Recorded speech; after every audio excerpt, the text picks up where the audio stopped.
नमस्कार, मी Avinash चिलेकर. PCB today मध्ये आपणा सर्वांचं स्वागत आहे. पीसीबी कट्टामध्ये पिंपरी चिंचवड महापालिकेतील संभाव्य जे उमेदवार आहेत, इच्छुक उमेदवार आहेत, त्यांच्याशी आपण चर्चा करतोय. आता आपण प्रभाग क्रमांक 17 या प्रभागामध्ये थोडक्यात वाल्हेकरवाडी चिंचवडे नगर हा जो प्रभाग आहे, या प्रभागामध्ये श्रुती मनोज तोरडमल यांच्याशी चर्चा करणार आहोत. श्रुती, तुझं स्वागत आहे. नमस्कार.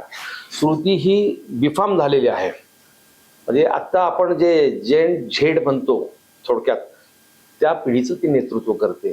आतापर्यंत पिंपरी चिंचवडचा जो चेहरा मोहरा आहे तो गावकी भावकीचा आहे, किंवा पिंपरी चिंचवड म्हणजे प्रस्थापित राजकारण्यांचं एक शहर असा एक हे पडलेलं आहे, लोकांची ती ओळख आहे.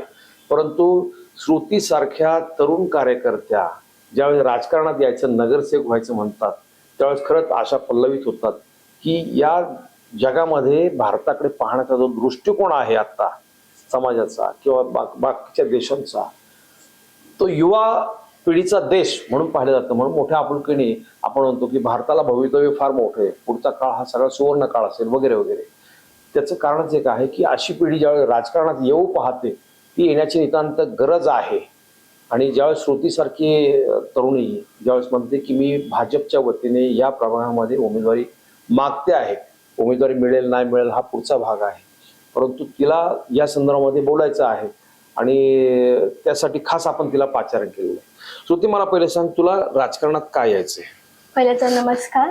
पीसीबी न्यूजनी मला इथं बोलवलं आणि मला बोलण्याची संधी दिली, त्यामुळे सर तुमचा पण नमस्कार करते. धन्यवाद. तर मला भाजपामध्ये काय यायचे हा तुमचा प्रश्न आहे. मी तर पहिल्यांदा सांगू इच्छिते की आपले महामानव डॉक्टर बाबासाहेब आंबेडकर यांनी संविधान लिहिलं आणि त्यामुळं एससीचं आरक्षण पडलं. तर त्याच्यामुळं माझ्यासारख्या एका शिकलेल्या तरुणीला एक संधी भेटत आहे. तर एससी महिला रिझर्वेशन पडलं नसतं तर माझ्यासारख्या मागासवर्गीय घराला कधी न्याय मिळाला नसता. त्यामुळं मी डॉक्टर बाबासाहेब आंबेडकर यांचं मनापासून आभार मानते, कारण की माझ्या घराला समाजाला एक न्याय भेटतोय, त्याच्यासाठी मी त्यांचं मनापासून आभार मानते. आणि मी शिकलेली, माझं बी फार्मसी ग्रॅज्युएशन झाले. कुठे झालं शिक्षण तुझं? कुठे कुठे कसं कसं? माझं फर्स्ट ते 10th स्टँडर्ड मातृविद्यालयामध्ये झालं, चिंतामणी. आणि नंतर ग्रॅज्युएशन 11th आणि 12th CMS मध्ये झालं. नंतर ग्रॅज्युएशन आपलं DY पाटील कॉलेज युनिव्हर्सिटी अकोर्डी मध्ये मेन कॅम्पस मध्ये बी फार्मसी केलं. तिथून पुढे मी आता हॉटेल व्यवसाय बघते, तिथलं अकाउंट सगळं मी सांभाळते. अरे वा, छान. नाही, ओव्हरऑल तुला राजकारण म्हणजे काय वाटतं? तर तुमच्या या पिढीचा राजकारणाकडे पाहण्याचा दृष्टिकोन कसा आहे? कारण की आताच आपण बघत आलो की 140 कोटीची जनसंख्या आहे, 40 कोटीपेक्षा जास्त युवा पिढी आहे. त्यामुळं काहीतरी एक नवीन अपेक्षा आहे मला. आपल्या प्रभागासाठी काहीतरी एक नवीन करायचंय आणि युवा पिढी काय करू शकते हे मला म्हणजे आधी मला माझा प्रभाग सुधारायचा आहे, नंतर मग मला ग्लोबली कसं मी डेव्हलप कराल ते माझा दृष्टिकोन मोठा आहे. म्हणून मी आधी फर्स्ट माझा प्रभाग सुधारणार आहे आणि नंतर मग मी ग्लोबली डेव्हलप करणार आहे. अच्छा अच्छा अच्छा. पण राजकारण कसं वाटतं का? तू सध्या राजकारणाच्या बातम्या वाचते, वर्तमानपत्रात, टीव्हीवरती बातम्या पाहते की राजकीय मंडळी जी आश्वासनं देतात, बोलतात प्रत्यक्षामध्ये, त्याच्याबद्दल तुला काय वाटतं? मला इतकंच वाटतं की आपण तू नरेंद्र मोदींची भाषण ऐकतास, देवेंद्र फडणवीसांचे भाषण ऐकत असतील, किंवा इतर राजकीय घडामोडी ज्या असतात, त्या निर्णय जे असतात ते बातम्या ऐकत असतील, ते ऐकल्यावरती तुला काय वाटतं राजकारणाबद्दल?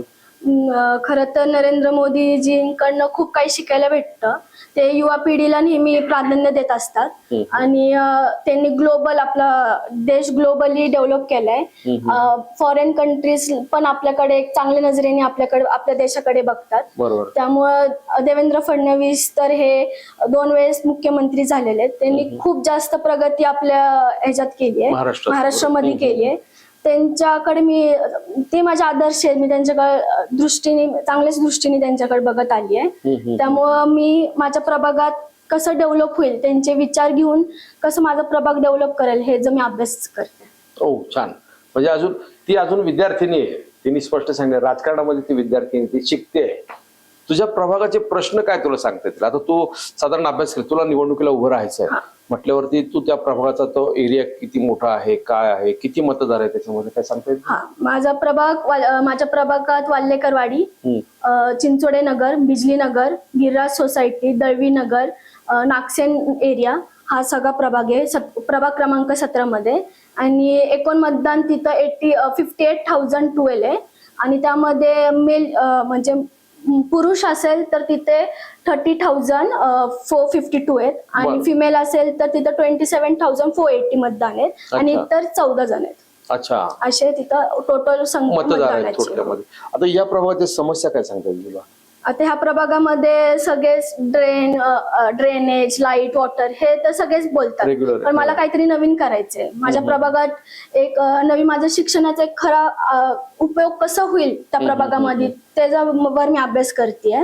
कारण की माझ्या प्रभागात मला टेक्नॉलॉजी आणायची आहे. अच्छा. आताची जनरेशन सगळी AI टेक्नॉलॉजी. टेक्नॉलॉजी, बरोबर आहे. माझ्या प्रभागात AI टेक्नॉलॉजी कशी युज होईल त्याचा मी अभ्यास करतेय. प्रत्येक कॉलनीमध्ये, प्रत्येक सोसायटीमध्ये CCTV कॅमेरा म्हणजे एक सेफ एरिया माझा असला पाहिजे. सुरक्षा दृष्टीने सेफ एरिया असला पाहिजे. सोलर सिस्टम असेल म्हणजे लाईटीची बचत कशी जास्तीत जास्त होईल, वॉटरची बचत. त्याच्यामुळे मी सोलर सिस्टम प्रत्येक घरोघरी ती योजना कशी हे होईल त्याचा मी पुरेपूर फायदा करून घेणार आहे. नंतर आपण आताच्या जनरेशनला सगळे इलेक्ट्रिक स्कूटर, इलेक्ट्रिक व्हेकल वापरतात. ई व्हेकल वापरतात. तर आपल्या प्रभागात कुठंच ई व्हेकल चार्जिंग सेंटर नाही. कुठंच नाही. अख्ख्या वाल्लेकरवाडीमध्ये पण नाहीये, दळवी नगर मध्ये पण नाही, कुठंच नाहीये. तर प्रत्येक प्रायव्हेट जागा का असेना पण ती गव्हर्नमेंटने घेतली पाहिजे आणि तिथं ई चार्जिंगची व्यवस्था किंवा एक सेंटर बनवलं पाहिजे. म्हणजे प्रत्येक आणि ते फ्री ऑफ कॉस्ट असलं पाहिजे. कारण की कुठलाही आपल्या प्रभागातल्या कुठलाही त्याला कॉस्ट जायला नाही पाहिजे. त्याच्यामुळे कसं एअर पोल्युशन असेल म्हणजे ते जास्तीत जास्त कमी होईल. त्यामुळे ते सेंटर उभारलं पाहिजे. आणि प्रभागामध्ये तर स्मशानभूमी नाहीये. स्मशानभूमी नाहीये. स्मशानभूमी नाहीये आणि प्लेग्राऊंड पण नाही लहान मुलांना खेळायला. विरंगुळ केंद्र नाहीये, उद्यान पण नाहीये. तर म्हणजे प्रायव्हेट का जागा होईना पण गव्हर्नमेंटने ती घेतली पाहिजे आणि तिथं सगळ्या सुख सुविधा करून देण्याचा माझा अभ्यास असेल आणि मी ते करून दाखवाल हे जर मी विचार करते. आणि मला एक संधी दिल्यानंतर त्या संधीचं मी नक्कीच सोनं करेल आणि ते तुमच्या विश्वासाला पात्र ठरणार. मला पहिली उमेदवार अशी दिसते याच्यामध्ये ई व्हेकल पोल्युशन. तरी नदी पोल्युशनचा विषय तू मांडला नाही. हा, नदी पोल्युशन तो माझ्यासाठी फर्स्ट प्रायोरिटी आहे. कारण की नदी पोल्युशन ती स्वच्छ नसेल तर बाकीचा एरिया कसा स्वच्छ असेल. ती तर आपलं मेन जागा आहे आणि ही फर्स्ट प्रायोरिटीने ते तिथलं पात्र असेल, पवना नदी असेल ते तर फर्स्ट प्रायोरिटीने ते मी आधी हे करणार आहे. छान. म्हणजे पहिली उमेदवार अशी दिसते की त्याच्यामध्ये ई व्हेकल, प्रदूषण, नंतर तिने ते सोलर सिस्टीम, AI जनरेशनचा जो फरक आहे ना तो हा आहे. मी आतापर्यंत पठडीतले उमेदवार सगळे आले त्यांनी या विषयावरती कधी विचार सुद्धा मागलेला नाही. परंतु हे जनरेशन काय बोलतंय, AI टेक्नॉलॉजीचा संपूर्ण प्रभागामध्ये कशा प्रकारे वापर करता येईल, संपूर्ण प्रभागामध्ये पाण्यापासून घरगुती विजेपर्यंत सोलर सिस्टीम कशी वापरता येईल, त्याच्यातून पोल्युशन कसं कमी होईल, हा जो विचार आहे, हा जो थॉट आहे, ही थॉट प्रोसेस या पिढीकडे आहे. म्हणून अशा प्रकारचे लोकप्रतिनिधी जर महापालिका सभागृहात असतील, किमान 25 असे तरुण जर महापालिका सभागृहात आले तर मला वाटतं पिंपरी चिंचवडचा जो हा चेहरा मोहरा आहे ना तो खऱ्या अर्थाने ग्लोबल होऊ शकतो.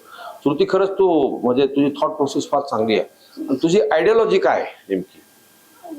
तर सर असं बोललं जातं की you learn more you grow more. मला जास्तीत जास्त शिकायचंय कारण की मी हा नवीन माझ्यासाठी हे सगळं नवीन प्रवास आहे. आणि ह्या प्रवासामध्ये माझे वडील गेले 25 वर्ष राजकारणामध्ये आहेत, समाजसेवा करतात. काय करतात नेमकं ते?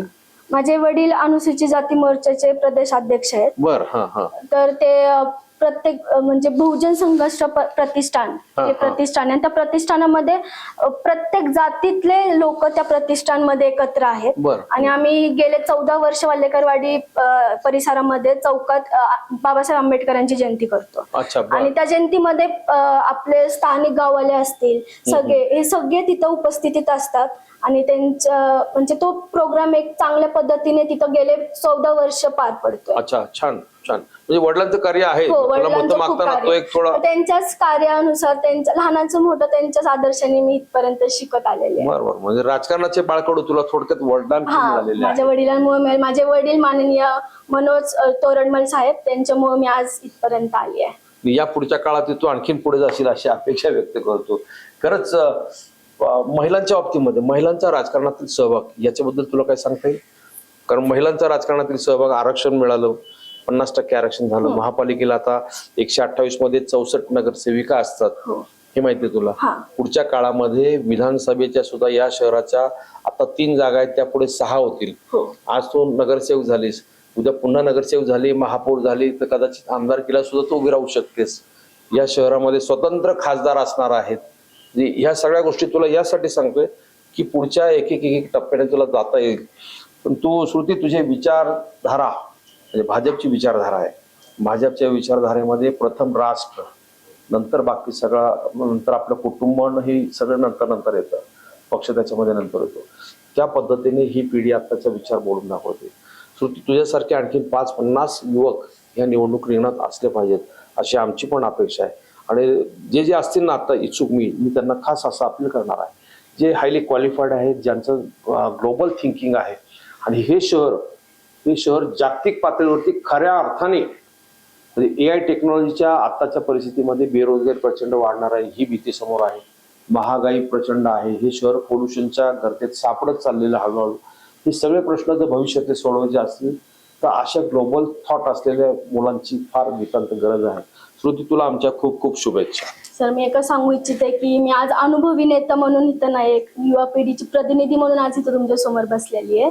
आणि मला असं सांगायचंय की उमेदवार माझ्यातली नवीन उमेदवार असले तरी माझ्यातील मेहनत, प्रामाणिकपणा आणि जिद्द हेच खऱ्या अर्थाने माझं बळ आहे. पण स्वप्न दाखवायला नाही तर स्वप्न पूर्ण करायचे मला. माझ्या प्रभागातली लोकांची गरज, लढाई आणि त्यांचं समस्या हेच खऱ्या अर्थाने माझं आदर्श आहे. आणि वचन देणार नाही तर वचन करून दाखवणार आहे. आणि ते तुम्हाला सगळ्यांना दिसणार आहे. ह्याच्यामुळं माझे गुरु, माझे आपल्या इथले विधानसभाचे आपले आमदार शंकर भाऊ जगताप यांच्या मार्गदर्शनाखाली मी खूप काही प्रगती, त्यांनी आपल्या विधानसभा म्हणजे आपल्या पिंपरी चिंचवडमध्ये खूप काही केले. मेट्रो सिटी असेल आणि रोड, ड्रेनेज, हे खूप काही प्रगती केली आहे. त्याच्यामुळं ह्या येणाऱ्या नगरसेवकाला खूप कमी काम असणार आहे असं मला वाटतंय.